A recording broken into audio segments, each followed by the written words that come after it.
Caitlin Gill is here. This is Derek Keller here, by the way. We're listening to KPOO San Francisco 89.5 FM. Caitlin Gill here, comedian, improv queen.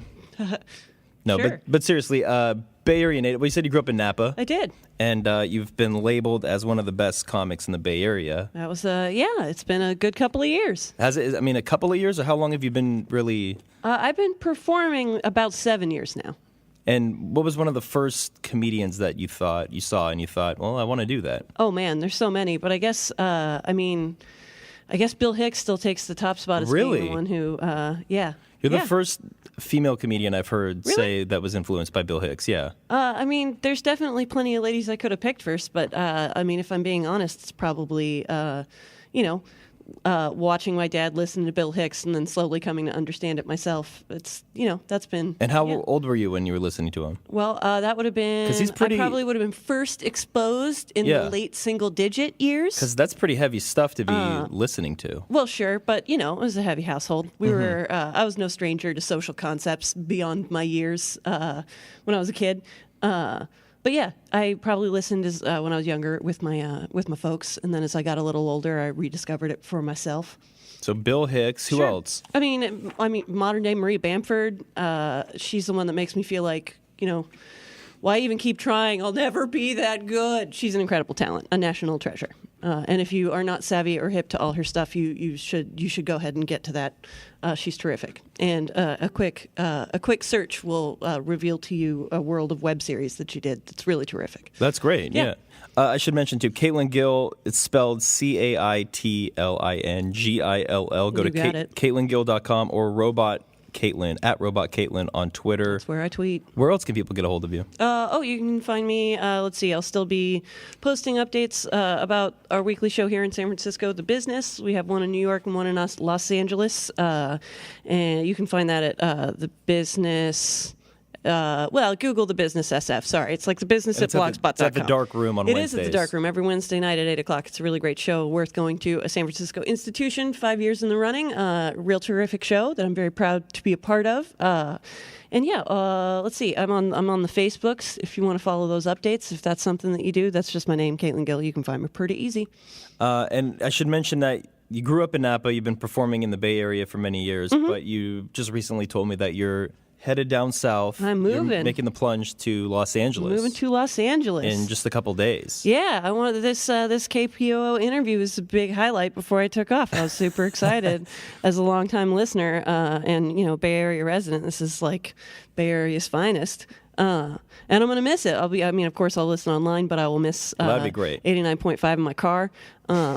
But yeah, I am taking off in a couple of days. So let me new pry. LA address. Go ahead. Let me pry. What's Go the ahead, plan? pry. What neighborhood? Oh, I'm right on the edge of Echo Park in downtown, which I understand is now called Westlake. I don't know if that's actually a thing. I'll find out from LA residents when I get down there if that's real. I think that's like it's an awesome little neighborhood. I live in Oakland now, and it feels a lot the same. I live right off Lake Merritt. Right now, there's an lake in Echo Park, and I live just blocks away. It's super beautiful. I live right off a wonderful park, which I didn't necessarily expect to say about living in Los Angeles. But And have you done the most professional thing a comic can do, which is get with an agent and all that? that's kind of why I'm going down there. Okay. The right people to work with are. But you already have leads and things like that, I Yeah, assume. that's sort of why I'm going, is just trying to get closer to make better decisions about how to I feel like move you've forward. planned this out pretty well. I hope so. How long have you thought about Glad going? it sounds like I have. How long have you thought about going down there? A few years. I've been planning for a couple of years. You say you're going to go, and then I'm going to leave in a year, and then 2 years later you finally are moving. Right. That's sort of how I did it. But you've done gigs down there too. Oh, yeah. I've been traveling down there a whole bunch. And I have a lot of friends that both started there and friends from here that have moved down that I miss all the time. So Right. I'm really just moving to where all my You've friends got your are. community. Yeah, and they're great. There's tons of good, my friends and comedians here that I'm going to miss that are really hilarious, but I've got a lot waiting for me down there, too. It's also not too far away. It's so close. That's the nice part. I'll be back up a lot. So don't worry. If you haven't caught a show recently, I'll be back soon. So there really is, though, it's hard to argue that LA, I mean, that's the bigger scene for comedians. And also there's different outlets, too, that San Francisco doesn't have yet. Sure, it's kind of just Film a and magnet. TV. San Francisco has an amazing comedy scene that's produced, comedians that the whole country, the whole world loves. But LA is a magnet. It just pulls talented people from all over the country, all over the world that all have a like mind and equal ambition to make funny stuff. So you wind up, San Francisco has a great homegrown scene, but I'm curious to go hang out in the melting pot that is Los Angeles's comedy community. You seem, though, you have a very East Coast style to your comedy, too. Would you ever... Because I talk fast? Is you saying that because I talk fast? No, it's because you're really smart. Oh. Would you ever consider going to New York? Of course, yeah, but I don't have... I'd have to line my pockets with gold at the moment. Right, yeah, that's a different move. If I got priced out of San Francisco to Oakland, I hardly think that I'm hopping the next train, bus, plane, or automobile to New York. That's interesting. I've been out there. It's an amazing scene. It's just farther away... practically from in LA. I've had more opportunity to put some FaceTime in and lay down some groundwork, and hopefully that'll serve me well. If I had the same chance to do it in New York, I'd do it in You've done stand-up in New York. It's amazing. Yeah, it's a great scene. I bet the crowds are pretty receptive to you. Oh, I had a great time when I was out there. It was, I'd have to make more trips to get to do a few more amazing shows. But yeah, I was pleased by the reception.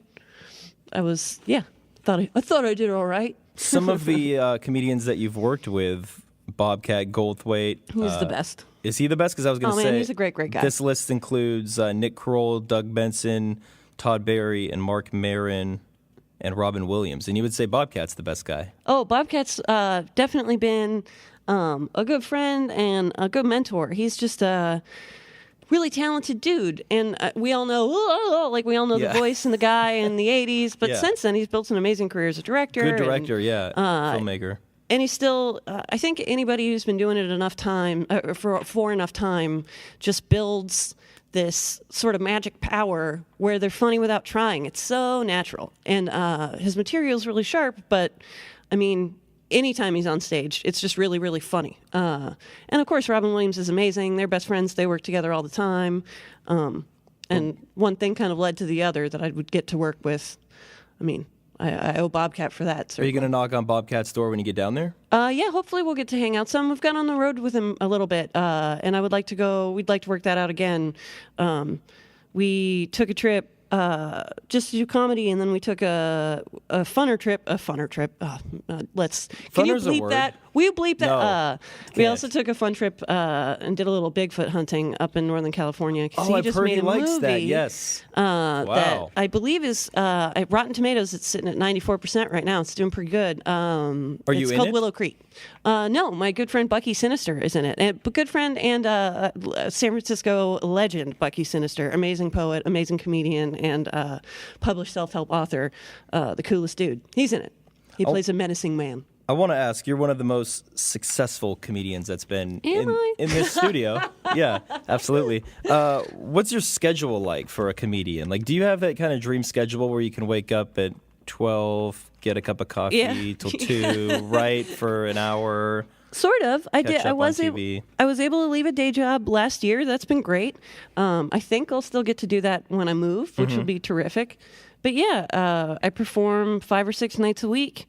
And you do probably several. I try to do a sets. couple of shows if I can. It depends on what show I'm obligated to. There are nights when you have to stay in one spot, but it's fun to run around to 3 or 4 spots if you can do it. And yeah, it's nice to have the time at night because I do get to sleep in a little bit later if I need to these days. But I think anybody who works for themselves or in a home office knows that seductive, beautiful sleep that happens until noon is only good for so long. I'm out of bed in the morning, and I have practical stuff to do. Part of the reason I'm looking for the right representation is because I'm doing, all my correspondence, all the management of all my affairs. I'm basically a break-even small business at this point. I would like to grow that business. That'd be great, but I need employees, so to speak, that can help sort of keep me moving in the right direction and keep this whole boat afloat and, maybe make it bigger. Well, you have the other great talent of being a good writer, too. If you go to CaitlinGill.com, you can read different blog posts and tweets and dirty haikus.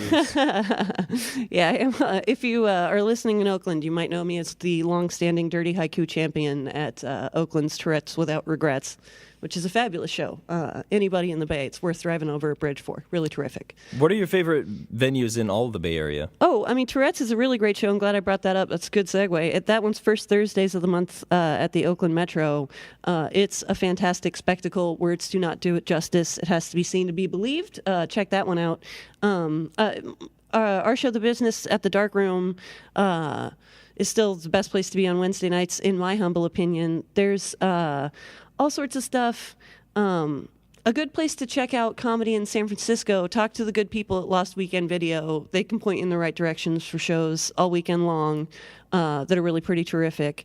And of course, I mean, the clubs. Don't Right. the underground scene here is terrific. I guess it's not underground, but the alt scene here is terrific.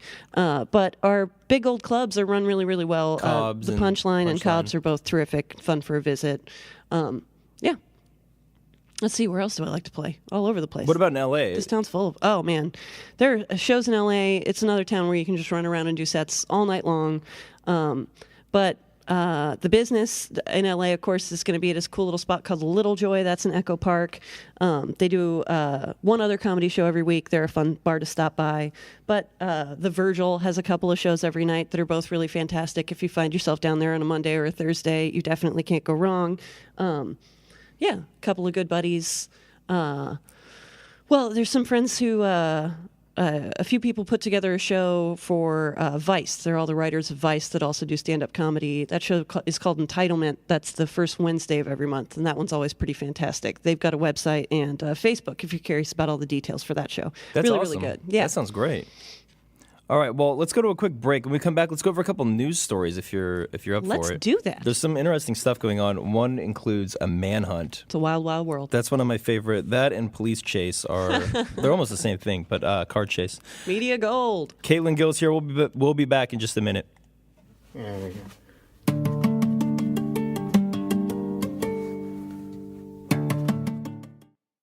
Alrighty, back here on the air with Caitlin Gill, the hilarious Caitlin Gill. Find out about Caitlin at Twitter at RobotCaitlin.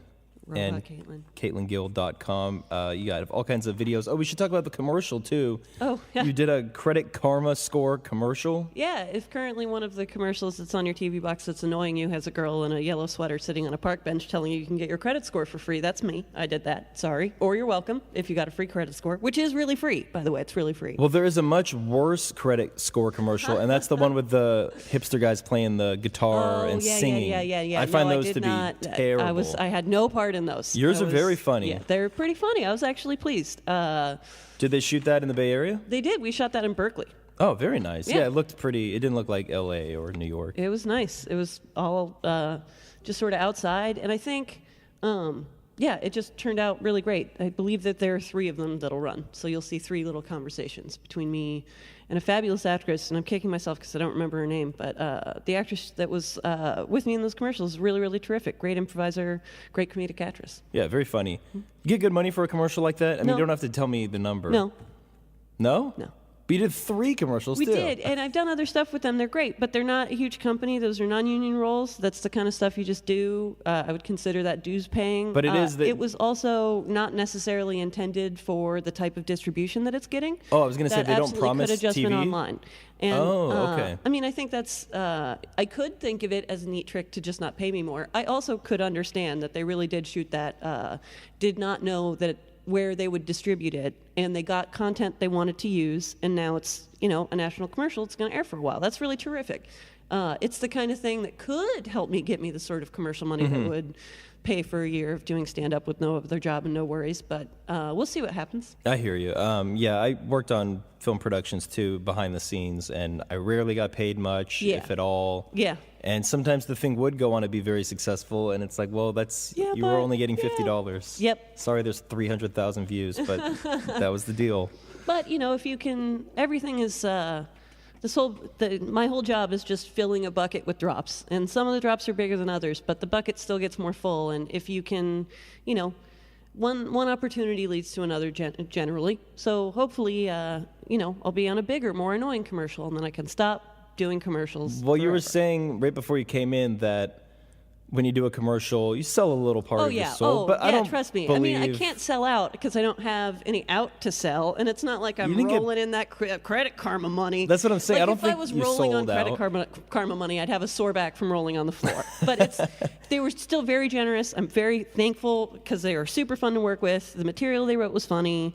They put out a good spot. I have nothing but good feelings about that experience. And no, I did not get paid a lot of money to be. Well, that's what I'm saying. You didn't, in my opinion. It's not something you should at all be concerned with as far as... Yeah, it'd be different if it was a Visa commercial. Yes, that's very true. Or McDonald's. My good friend Bobcat Goldthwait Snickers commercial with Robin Williams. Does that exist? They were in a Super Bowl commercial last year together. Really? Yeah, it's really pretty funny.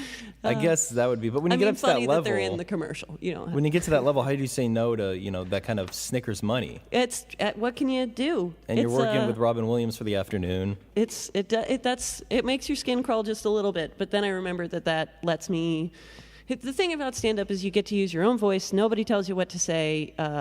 And if I have to say the right things sometimes for something that doesn't make me feel too horrible about myself in order to fund that fabulous lifestyle, I'll do it. No problem. Stand-up is definitely, as far as I'm concerned, the most unfiltered form of entertainment. It's pretty free. Yeah. That's a wonderful thing about it. I mean, everything else, whether it's painting or music, there's something in between you and the audience. It's an instrument, it's a music book or a film camera. Yeah. Paintbrush. Stand-up is a pretty open exchange between you and your audience. It's visceral and unique every time, and that's part of what I love about it, is that you can't trap it in a bottle. There's lots of funny stuff that's static, things that will always be funny on YouTube, things that will always be funny to just, jokes that will be funny every time you tell them. But really good stand-up is unique to the moment that it's in. You can't recreate it, and you can't... You'll never have it again. Do you write all the time? Do you have a notepad with you? I try to. I always have, at least a pen or some scraps of paper, but generally my jokes start with just a couple of words that I keep thinking of or keep coming up, and then I'll take those on stage and just sort of explore the angles with them. So I do a lot of writing on stage, which has a higher risk of failure, I suppose, but a lot more reward, in my opinion. So I saw you do a set Friday night. You recorded that? I did. Okay. Yeah. But you do that for every set? I try to, yes. You never know what's going to come up. You might tell a joke in a slightly different way. I'll do it because sometimes jokes stop working, and you don't know why. That's interesting. You can't tell which tire is flat. But when you listen back, it can be easier to tell. Even if you listen to one recording and still can't figure it out, if you go back in your timeline a little bit and find one from when it was working, you'll usually find the one or two words you've switched that have just, messed up your timing or turned the audience in a weird direction. So I thought you had a really good set Friday night. Have you already gone back and listened to it? I haven't listened to that one yet, no. So, I mean, maybe if everything worked well, you might not, because there's nothing glaringly obvious. I would, I take little notes about most of the sets, and will sort of mark, I died here, never listen to this again, don't torture yourself, or I died here and this is important, listen to it, figure out what you did wrong, or this was a slaughterhouse, you killed it, listen to this every day. You can sort of give yourself a guide Slaughterhouse. to go back. But yeah, I don't think, I riffed a little bit that night, but I didn't get, that audience they were very responsive, but they were not very chatty. So there wasn't a whole lot that came up that was brand new, although it's still super useful to go back and listen. And it was a really fun set. Does a female comedian have to deal with more hecklers than a male comedian? We do have to deal with questions that start with female comedian. And although I credit you Did I just heckle you? I think I heckled you, to be fair. And I credit you with being the sort to handle such matters sensitively. But I will say that no dude in this chair would get a question about men and women in comedy. It's just so, no matter what interview a female comedian does, there will always be something we have to answer for all female comedians for. And I don't know. I don't get heckled much. I'm 6'1", 180 pounds. Who's going to heckle this? I look like I could beat you up in the park. Well, I wonder because, sometimes male comedians have to deal with drunk guys. Oh, sure. And female comedians have to deal with drunk guys and drunk ladies. The same. I mean, a bachelorette party is a bachelorette party no matter what's dangling between your legs. That's true. That's a good point. But, yeah, I don't know. I can't speak for all the ladies. Okay. And I'm sorry, these are sensitive times. As well, the media is, of course, ablaze. The media is ablaze. And actually, let's get into some news real quick with Caitlin Gill. First of all, I read this last night or a couple days ago, and it instantly pulled my attention because there's nothing I love more than a good manhunt. And we have one. Let me tell you, by. that's my Friday night. You know what I mean? Manhunt. Do you get it? But this one, seriously, Caitlin, this one is intense. There's a guy named Ryan Kelly Chamberlain. He's the second, by the way. He's 42. He's considered armed and dangerous.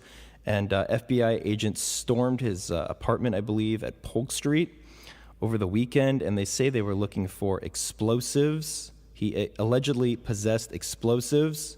And when they knocked on the door, he didn't answer. So I guess they just raided, didn't find him, and now there's a manhunt for this man. And the really interesting thing is that he's a very well-known guy in the tech community, and I guess he had a few high-profile technology jobs all over the Bay Area. And they said up until Friday, he was leaving casual Facebook posts on his friends' Facebook pages. He's a Bay Area native and recently moved to San Francisco at the age of 30, so he's been here about 10 years. And he allegedly was looking to run for some position in the Republican Party.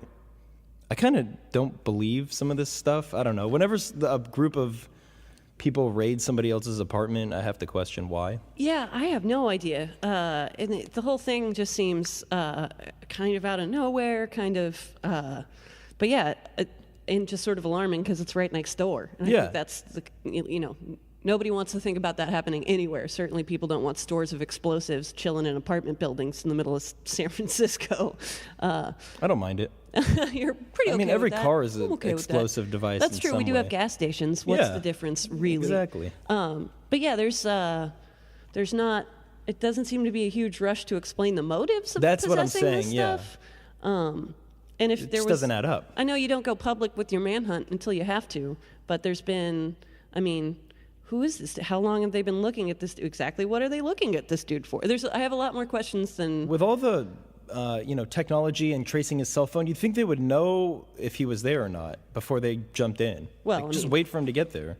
Yeah. You got the whole FBI crew. Well, I mean, the FBI has nothing but a sterling reputation for being upfront with the public about all their behavior and activities. So I'm absolutely confident that we are getting the full story.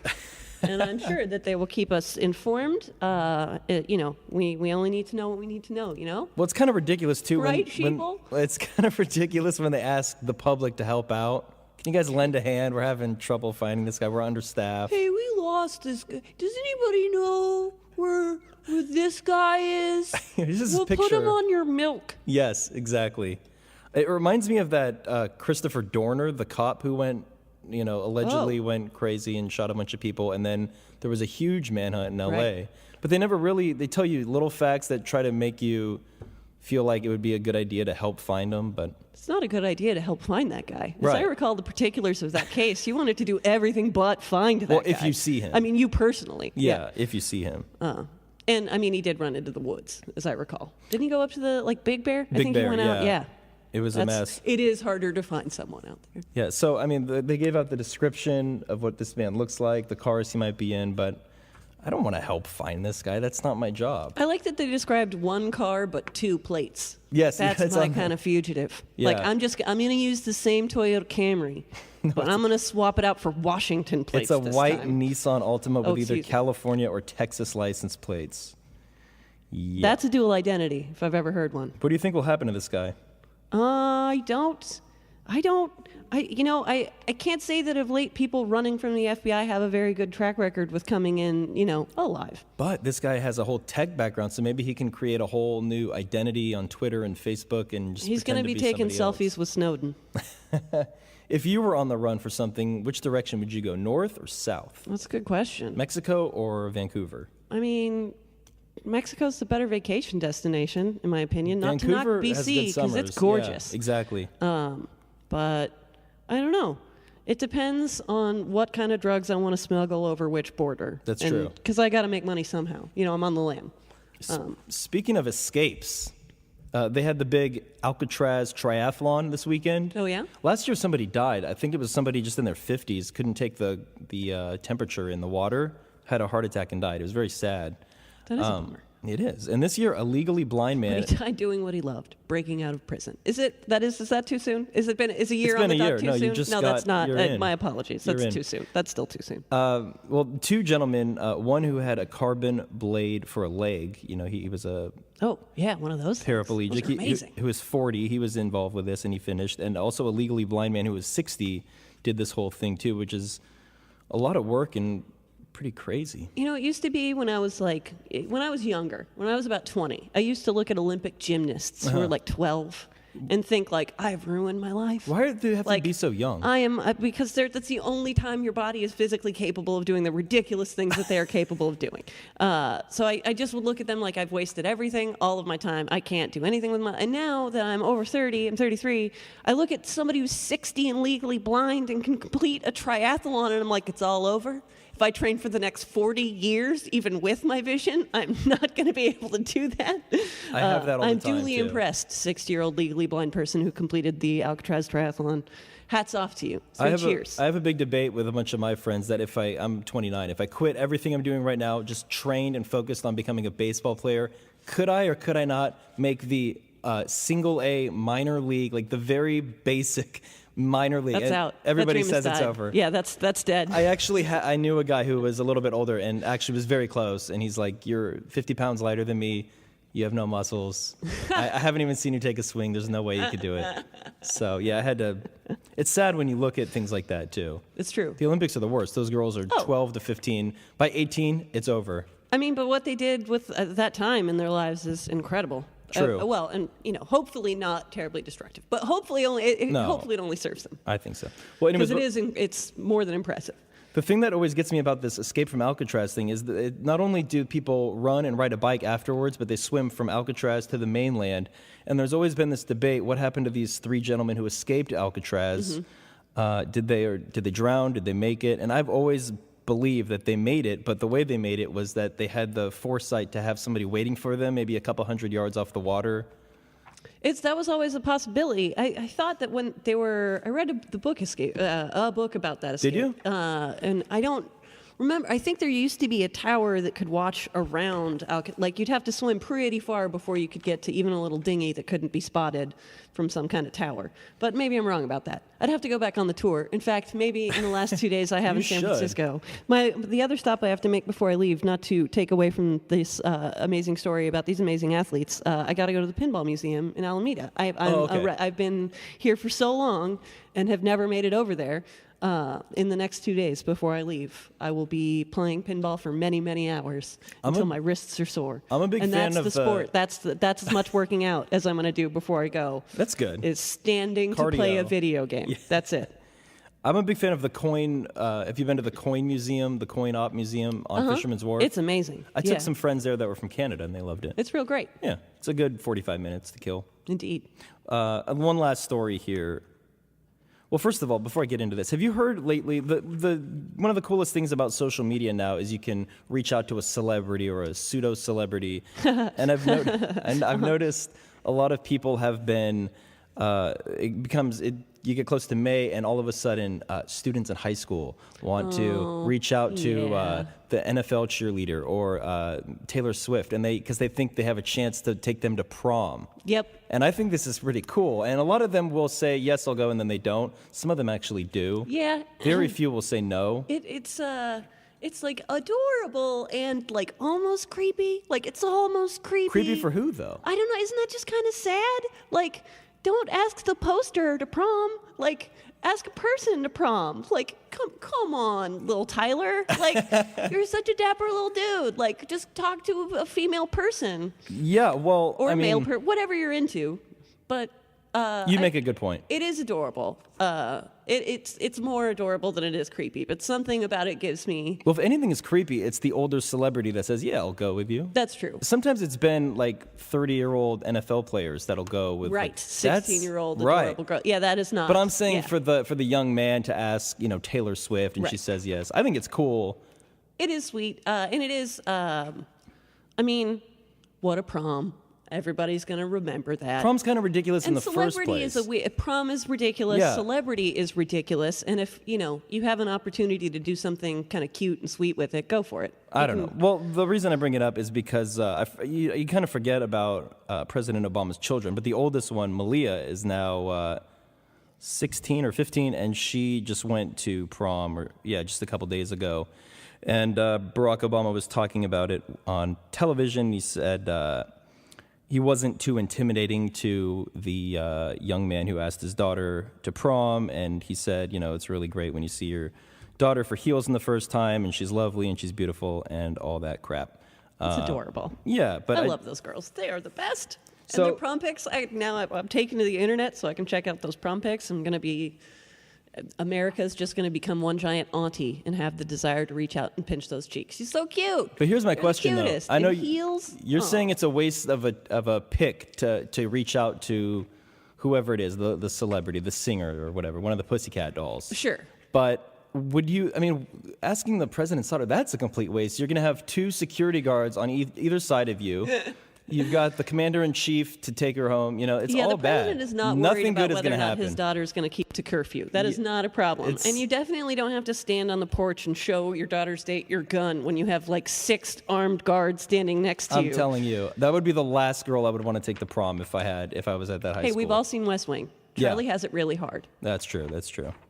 Well, I think that's going to be it for today. I know you have a busy schedule. You're packing. You're getting ready to packing. leave this Moving. godforsaken area. But I'm going to miss you, San Francisco, and it was very exciting to be a guest on KPOO before I left. No kidding. I'm a longtime listener, so it's cool to be in the studio. You really before I are. get to go. You stumped me with some of the KPOO knowledge. Yeah, what else are you listening to on, it's a weekend night. You want to dance. Yes. JJ on the radio time. JJ on the radio. Did you get a chance to meet him, by the way? He's here. Oh, is he here? Yes, I'm going is to go here. shake a hand. All right. Excuse me, everybody. All right, Caitlin Gill, everybody. The Twitter, again, is at Robot Caitlin. At Robot Caitlin. My website is my name, www.caitlinggill.com. That's up to date with all my shows, so if you want to see me next time I'm in the Bay Area, well, I'll be back in June and July, so you can see me again soon. Yeah, please keep us updated so I can No shout problem. out dates That's and all that also kind of got all stuff. my videos, all my blogs, all my writing samples, any news you need to know about And I the can't Caitlin wait Gill universe. to see you on